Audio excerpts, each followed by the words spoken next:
আসসালামু আলাইকুম। এমবি গাজী ব্লগসে স্বাগতম। আশা করি আপনারা ভালো আছেন। তো আজকে আপনাদেরকে দেখাবো হোন্ডা হর্নেট গাড়ির ফর্কের সিল, অয়েল সিল কেটে গেছে। তো এটাকে চেঞ্জ করব, তো সেটা একটু আপনাদেরকে দেখাবো। তো দেখেন চাক্কাটা খোলা হচ্ছে। ফর্ক খুলতে হলে অবশ্যই চাক্কা খুলতে হবে। তো চাক্কাটাকে খুলে নেওয়া হচ্ছে। তারপরে মূলত মার্কারের নাটগুলো খোলা হবে, তারপরে ফর্কটাকে খোলা হবে।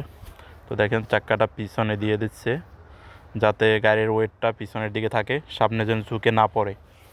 সেজন্য চাকাটা পিছনের সিটের উপর রাখা হচ্ছে, কারণ গাড়িটা হলো ডাবল স্ট্যান্ডে, যে জন্য। তো এখন মার্কারের বল্টুগুলো লুজ দেওয়া হবে।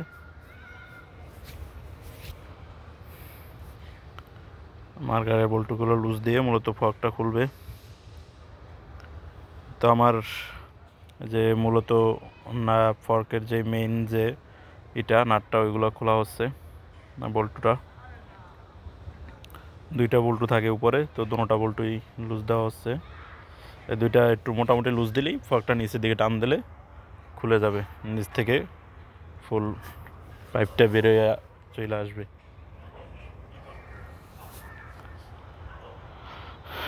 তো সবাই ভিডিওটা সম্পূর্ণ দেখবেন, দেখলে মোটামুটি বুঝতে পারবেন যে অয়েল সিল গেলে কীভাবে অয়েল সিল চেঞ্জ করা হয়। এবং অবশ্যই চেঞ্জ যখনকার করবে ফর্কটা সুন্দরভাবে ওয়াশ করেও নিতে হবে। তো ভিডিওটা দেখতে থাকুন। তো লুজদা হয়ে গেছে। এখন এই যে দেখেন নিচের দিকে টান দিলেই ফর্কটা বের হয়ে আসছে।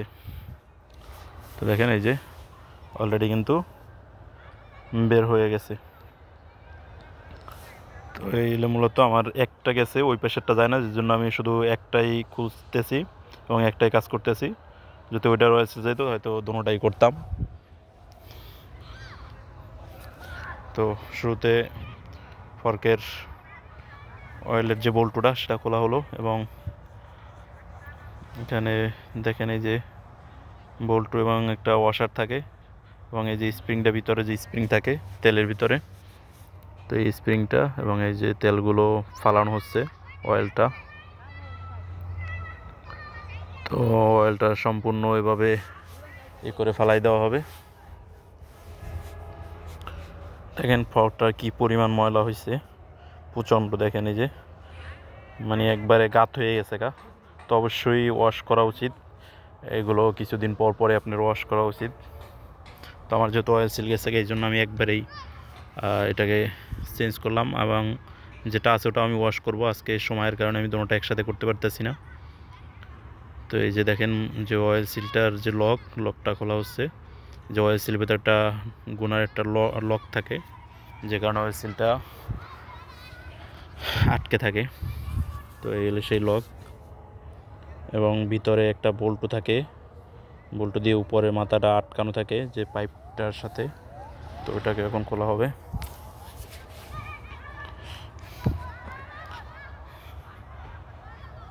খোলা হলো।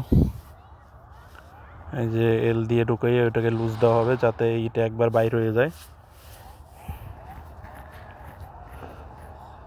তো বল্টুটা লুজ দেওয়া হলো।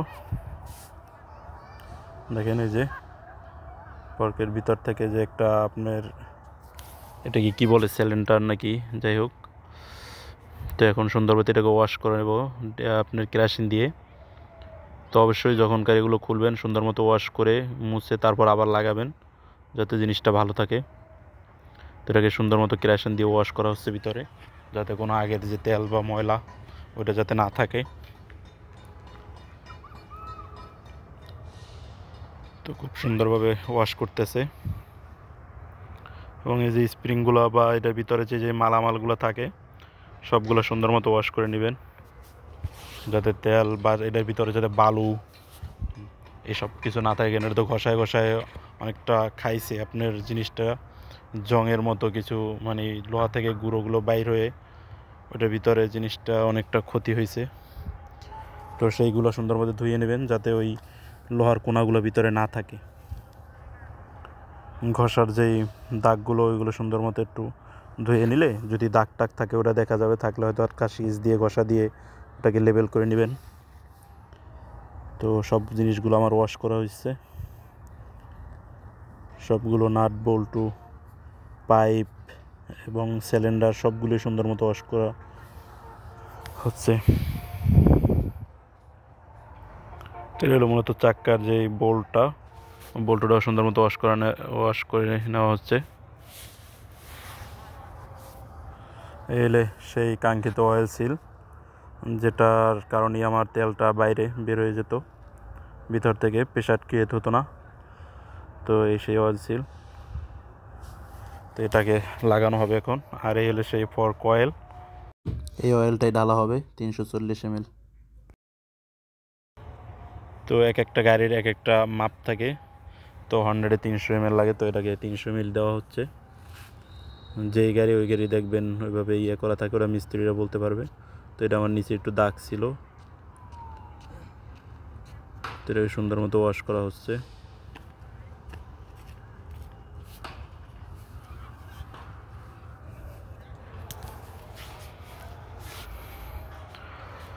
তো এখন দেখেন ফিটিং করতেছে সব কিছু। তো অয়েল সিলটারে লাগানো হচ্ছে, অয়েল সিলটা অলরেডি ঢুকে যায় দেখেন। তো এই যে অয়েল সিলের যে লকটা, সে লকটা এখন লাগানো হবে। সব কিছু সুন্দর মতো ফিটিং করা হচ্ছে দেখেন। তো অয়েল সিলের লকটাও লাগানো হলো। এখন জাস্ট উপরে যে রাবারটা থাকে যাতে ধুলাবালা না ঢোকে, তো সেটাও লাগানো হচ্ছে। দেখেন খুব সুন্দরভাবে লাগানো হলো।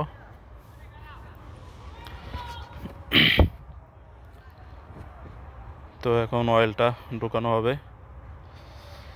অয়েলের বোতলটা মুখটা খুলে নেওয়া হলো, এখন অয়েলটা ঢেলে দেওয়া হবে। 340 ml অয়েল লাগে, যে কোনো হর্নেটের 340 ml লাগে।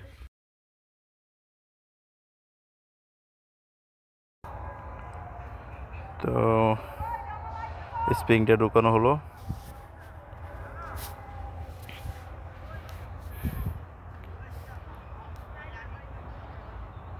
তারপরে বল্টুগুলো এখন উপরে যে বল্টুটা থাকে তেলের যেই এটাকে প্রেশারটা যে আটকে রাখে, তো ওই বল্টুটা লাগানো হচ্ছে। তো আমার কাজ প্রায় শেষ, বাস খালি এটা লাগাবে এবং গাড়িতে লাগিয়ে দেবে, তাহলে ঝামেলা শেষ। তো দেখেন এই যে আমার গাড়িতে এটাকে সেট করা হচ্ছে। তো সেট করার সময় অবশ্যই খেয়াল রাখবেন যাতে দোনোটা এক লেভেলে থাকে, আর না হয়তো একদিকে গাড়ি চালানোর সময় দেখা যায় একদিকে একটু টানবে, এক সাইডটা একটু থাকবে। তো এটা একুরেটভাবে দেখে নেবেন যাতে দোনোটা এক লেভেল থাকে। তো সুন্দর মতো মিলানোর পরে আমারটা লাগানো হচ্ছে। তো সবাই একটা লাইক করে দিবেন, আর অবশ্যই চ্যানেলটাকে সাবস্ক্রাইব করবেন। তো আপনার একটা লাইক দিলে আমাদের ভিডিও বানাতে আর একটা উৎসাহ বাড়ে। তো ফর্কটা সুন্দরভাবে সেট করা হচ্ছে, নাট বল্টুগুলো লাগানো হচ্ছে, মার্গারের বল্টু লাগানো হচ্ছে। তো নাট বল্টুগুলো টাইট দেওয়া হইতেছে। তো ফর্ক লাগানো শেষ, এখন খালি জাস্ট চাক্কাটা লাগাই দেবো এবং গাড়ি ওকে। তো আল্লাহ হাফেজ, সবাই ভালো থাকবেন এবং ভিডিওটা সম্পূর্ণ দেখার জন্য সবাইকে ধন্যবাদ।